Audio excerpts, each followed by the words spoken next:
dari sekolah Mutiara Hati. Sebelum Ane cerita, Ane mau tanya nih, apa nama jalan di gambar ini? Pastinya teman-teman sering lewat jalan ini kan? Sebab jalan ini menghubungin Tangerang sama Tangsel. Apa coba nama jalannya? Bener banget teman-teman, Jalan MH Tamrin. MH Tamrin itu pahlawan Indonesia teman-teman. Ane bakal ceritain ya sejarah kepahlawanan beliau. MH Tamrin, orang Gedongan asli, pembela rakyat Betawi. Kalau pahlawan Betawi dikenal karena aksi pendekannya, MH Tamrin justru dikenal karena jadi politisi ulung di Jakarta Tempo dulu. MH Tamrin itu orang Gedongan yang vokal bela rakyat Betawi di masa itu. Nama lengkapnya Muhammad Husni Tamrin, lahir di Batavia pada 1894. MH Tamrin pengen jadi orang yang berilmu, makanya beliau rajin banget baca berbagai referensi buat nambah pengetahuannya. Seperti Ane teman-teman, di sini ada yang suka baca. Gak cuma itu, MH Tamrin juga sering gaul sama cendekiawan zaman dulu, kayak Van der Zie sama Louis Daguerre, buat dalemin ilmu ekonomi, politik, sosial, dan pendidikan. Di usia 20 tahun, MH Tamrin mulai kerja di perusahaan KPM. Zaman itu, pekerjaan ini cukup bergengsi, apalagi buat masyarakat pribumi. Nah teman-teman, ini foto lengkapnya Bapak MH Tamrin. Ada lanjutin lagi ya. Gak lama kemudian, beliau diangkat jadi anggota Dewan Gemeteran, Dewan Kota Batavia. 7 tahun kemudian, MH Tamrin diangkat jadi Loko Burgomaster 2. Kalau sekarang sih nyebutnya kayak wakil wali kota gitu teman-teman. Habis itu naik jadi Loko Burgomaster 1, jabatan yang tinggi banget waktu itu. Sampai akhirnya MH Tamrin jadi anggota Dewan Volksraad atau Dewan Rakyat.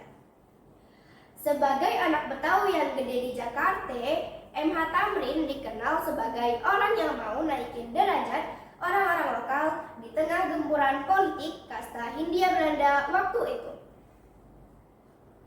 Pada tahun 1920, MH Tamrin ngediriin perkumpulan anak Betawi buat ngebantu warga Betawi, terutama yang kelas bawah.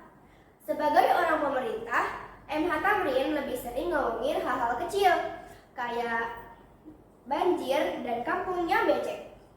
MH Tamrin juga sempat protes nih teman-teman. Kenapa nih?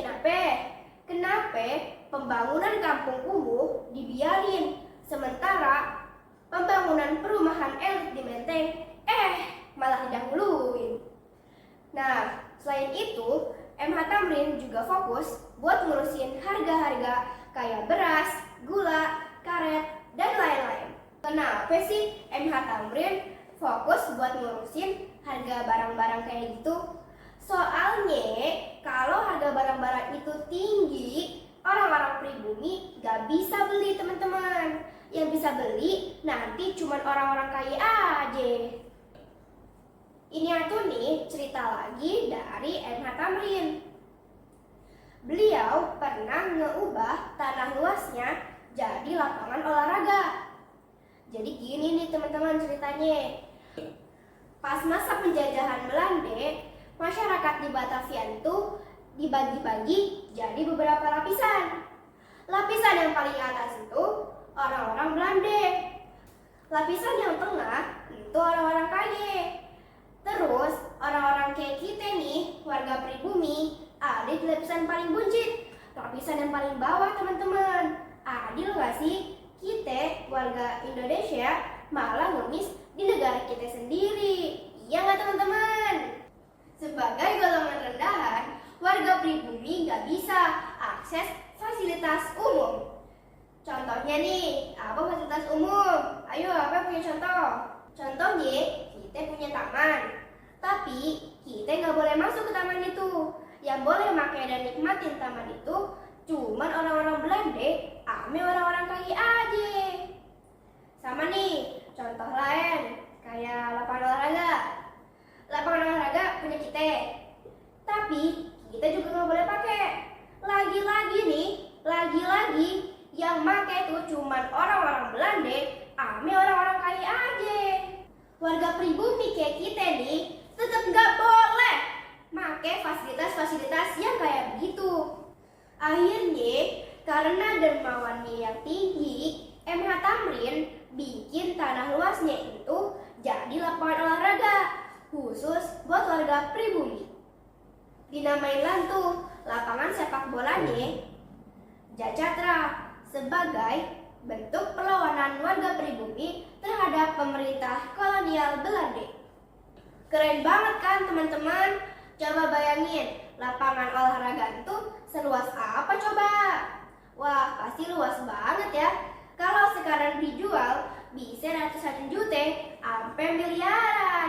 Iya nggak teman-teman? Aneh lanjutin lagi ya. MH Tamrin sering ngegunain kata Indonesia buat nyebut bangsanya. Karena dulu sebagai jajahan Belanda, negara kita lebih sering dikenal sebagai Nederland Indies atau Hindia Belanda. MH Tamrin sama Jakarta emang gak bisa dipisahin. Apalagi jasanya yang gede banget buat ngebantu Indonesia. Wajar aja kalau beliau masuk ke dalam daftar pahlawan nasional Indonesia. Sekian dulu cerita dari Ane. Gimana teman-teman? Dapat inspirasi kan dari cerita ini? Wah, dapat banget ya. Kita jadi bisa nyontoh sikap gigih MH Tamrin berjuang buat rakyat. Sikap ini bisa kita aplikasiin dalam kehidupan sehari-hari. Jangan pernah patah semangat, terus optimis. Insya Allah ada jalan buat orang-orang yang selalu berjuang di jalan yang baik. Sekian dulu cerita dari Ane. Ane tutup pakai pantun ya.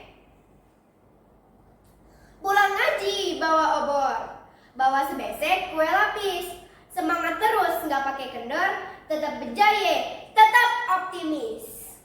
Wassalamualaikum